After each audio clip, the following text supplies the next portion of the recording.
नवीन पुसद येथील युवकावर जीवघेणा चाकू हल्ला। जुन्या वाद्याच्या कारणावरून 4 जणांनी मिळून एका युवकास धारदार चाकूने पोटात भोसकून जीवघेणा चाकू हल्ला केल्याची खळबळजनक घटना घडली आहे।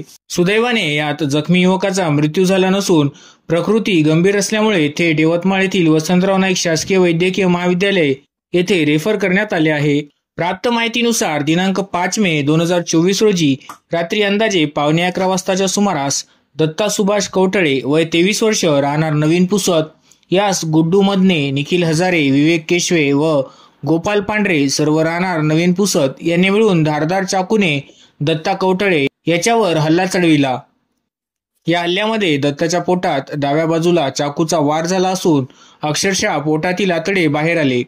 ही घटना घडताच तात्काळ येथील उपस्थित लोकांनी जखमी दत्ता सुभाष कवठळे यास रुग्णालयात दाखल केले, परंतु त्याची प्रकृती गंभीर असल्यामुळे त्यास यवतमाळ येथे रेफर करण्यात आले आहे।